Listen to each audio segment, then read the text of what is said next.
Ross Jackson from LouisianaSports.net and the Locked On Saints podcast. Thank you for that indulgence. How are you, man? Yeah, man. Never let it be said that I am not like Wu-Tang. I'm for the kids, man. I love children. I'm like Wu-Tang out here in these streets. He loves the Humpty Bump. Okay, this is a pretty extensive injury report today to begin the week. What stands out the most to you on this Wednesday injury report?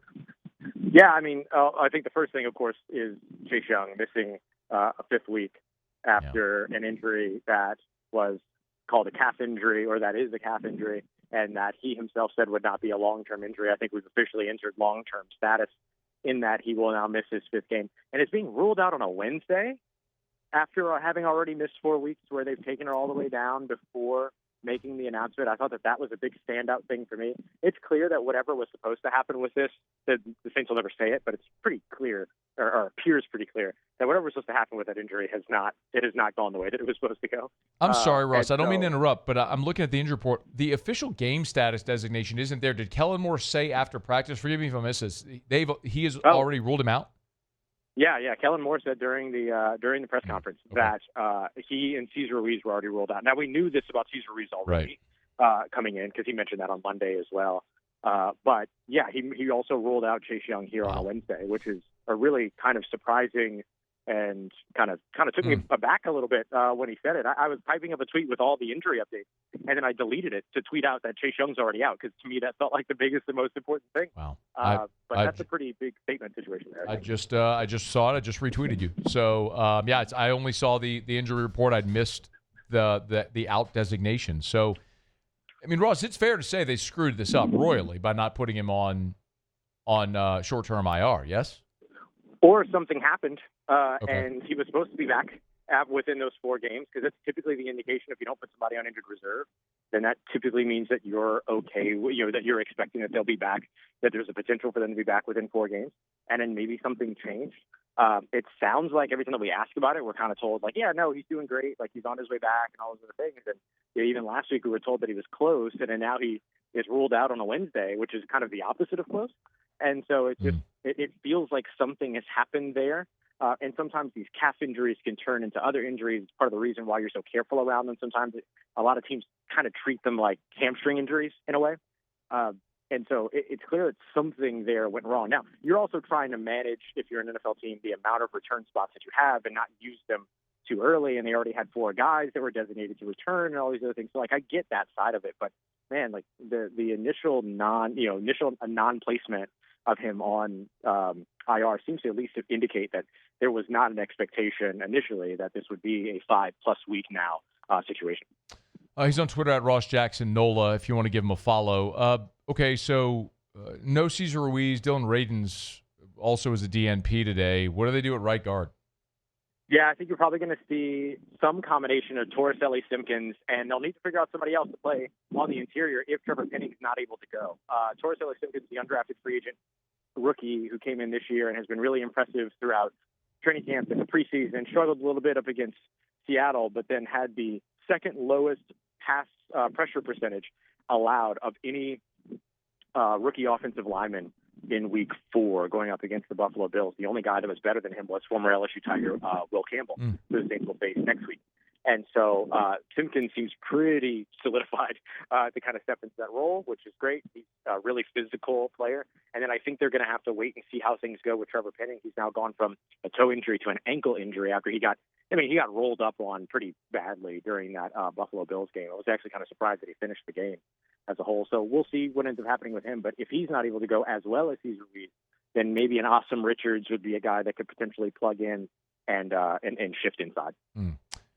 This is a game where the Saints are favored. That entire first time this year, it's shifted where it opened with the Bills a 1.5 point favorite. The Saints are now a 1.5 point favorite. Russ, just big picture, I mean, how important is it that they get this win this week?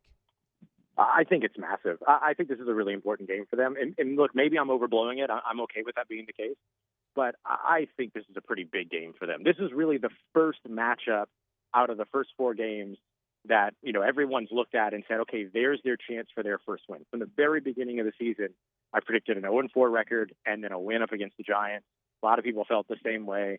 This feels like their biggest opportunity. And now that they've shifted over to our rookie quarterback, with Malik Neighbors unfortunately being out for the rest of the year, they have a door wide open for them to go out there and win this game. I think this would be a massive confidence builder for them, especially after 2 weeks on the road, coming back home and being able to get a win in New Orleans and then set themselves up for another winnable game up against the New England Patriots, who I think are a little bit better than people think that they are, but still a winnable matchup. I think this is a really, really important week for them, Matt. Ross, you're about a month away from the trade deadline. I would imagine over the next month, they're going to take an awful long look at what they have on this roster and decide what they're going to do at the trade deadline come November the 4th, or even before then. Mm-hmm. How do you sort of assess this roster and what pieces might be movable? I mean, obviously a year ago it was Lattimore that they moved, but what's there now that they might be interested in moving? Yeah, I mean, I think anybody that is not necessarily a veteran from like the 30-plus area, but those players that are kind of where Lattimore was, to where they were. I guess Lattimore was in that 30 year. But as you get closer and closer to that, and you're coming out of guys that are on rookie contracts, maybe in the last year of their rookie contract, guys that could have some value there. I think those are the players that you're probably looking at. The tricky part for New Orleans, Matt, is that a lot of those players are on the offensive side of the football, right? It's easy to designate guys like wide receivers, like Chris Olave and Rashid Shaheed. Like those are guys that would net you something back, which is really what you're looking for. It's not about are they good players or are they not good players. If they weren't good players, you wouldn't be talking about trading them because you're not going to get anything for them. Right. But you're talking about good players that are on deals that are movable, and those are some of the guys that are in those situations, or guys that are kind of in the last year of their deal. And so that's where guys like Alvin Kamara come into conversation, or maybe even Trevor Penning and others. And so I think you're looking at that. The issue for New Orleans is that a lot of those players are on the offensive side of the football, and you haven't gotten a look at Tyler Shough yet. And so I'm really curious to see if they try to get a look at Tyler Shough before the trade deadline to figure out what works around him before they decide what is actually, what pieces are actually sellable. But as of right now, I would pretty comfortably say that outside of the rookie class, there's not a lot of untouchables on this roster that you wouldn't be, that you would be kind of, criticized for moving on from if you're going to get something of value back, especially considering how much of their upcoming trade capital they've already moved away. Are you suggesting they would trade Tyler Shough?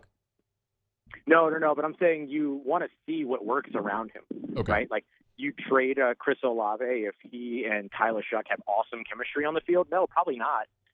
But do you trade a Chris Olave if they don't have good chemistry? It certainly leaves the door still open. Now, I'm using Chris Olave's name because he would be a piece that you could actually get something back from, which is the point of a trade. Right. But I think the idea here is that before you move any of these offensive pieces, it sure would make a lot of sense to see what they look like with the guy that you invested a second-round pick in and have effectively stamped as the potential future of your franchise. They got to figure out what they have in Shough at some point. I mean, he's got to play at some point this year. I don't think it's going to be this weekend, but the Saints sure have a shot to get a win. It'd be nice to see for Kellen Moore, for Spencer Rattler as well, see if they can get it. Of course, you can read about it at louisianasports.net, or you can listen to or watch the Locked On Saints podcast, wherever you get podcasts, or on YouTube. He is Ross Jackson. Okay, man, appreciate it. Thank you. Yeah, thank you, man. Thanks for having me on. Take care. Stay safe. Talk to you soon. All right, be well. Hey, thanks so much for watching. Please leave your comments. I love to interact. And be sure to hit the red subscribe button below.